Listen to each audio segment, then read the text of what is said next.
You are listening to the audio production of How Can I Be Sure What's Right and Wrong by Chris Morphew, published by Audiobooks. This book was originally published by the Good Book Company and is read by the author. To Kathy Tucker, thanks for everything. Chapter 1. Can we ever really know what's right and wrong? Yeah, I hear what you're saying, my friend shrugged, leaning aside as a waiter came to top up our water glasses. I just don't see why you need to bring God into it. I stuck a forkful of pasta into my mouth, buying myself a bit of thinking time, wondering how in the world we'd got here. 5 minutes ago, we'd been having a perfectly normal conversation about our plans for the summer break, and now all of a sudden we were talking about the meaning of life, about what it means to be a good person. Well, I said, finally swallowing, I guess for me, the whole way I figure out what right and wrong even are is by looking at Jesus. And that's great if that works for you, my friend said. But you know I don't believe in any of that stuff, and you still think I'm a good person, right? Well, I mean, obviously I don't think following Jesus means I'm a better person than you are, I said, but that's kind of my point. If there's no God, if we're all just here by accident, then who decides what a good person even is? Don't we decide that? My friend asked. Anyway, it's really not that complicated, is it? Think of it this way. He leaned in towards me, gesturing with his fork. Let's say you found out tomorrow that God didn't exist. How would that work exactly? I don't know. Say they uncover Jesus' tomb and it turns out his bones are still in there. But whatever, somehow you become convinced there's no God. Would it honestly make that much difference to the way you lived? Of course it would. Would it though? Would you stop loving the people around you? Would you run outside and start murdering and stealing just because there was no God to say you shouldn't? Well, for your sake, I hope not, but exactly.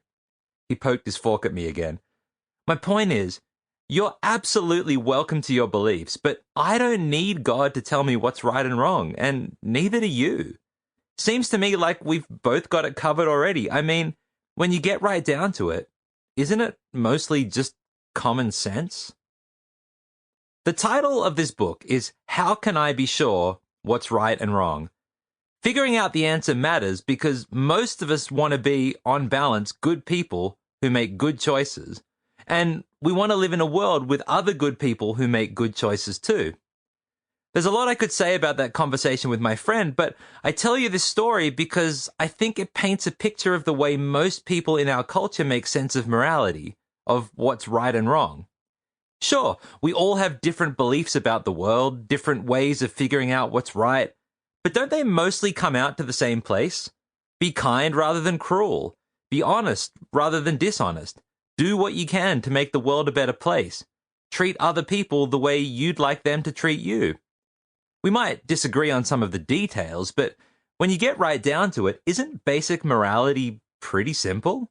Don't we all just kind of know what's right and wrong? On the surface, that all sounds pretty reasonable. Basic right and wrong seem straightforward, at least in theory. But you don't have to look very far before things start to get a lot more complicated. Think about it. If right and wrong really are so obvious, then why is it that politicians can never stop arguing about the best way to run the country? Why do people spend so much time debating with total strangers on the internet? Why are so many families and friendships torn apart by drama and disagreement? If morality is so simple, why all the fighting? Well, there are probably a bunch of reasons, but I think at least part of the answer is that, sure, it might be simple enough to agree on a few basic ideas about morality, but as soon as you start trying to bring those ideas into the real world, that agreement starts to break down. Figuring out that we should be kind to other people is the easy part. Figuring out how we should be kind to other people is a whole lot harder. Let's say you have a friend who starts making some choices you really disagree with. Choices you're convinced are going to land them in a world of pain and trouble. What's the kindest thing to do? Should Sample complete. Ready to continue?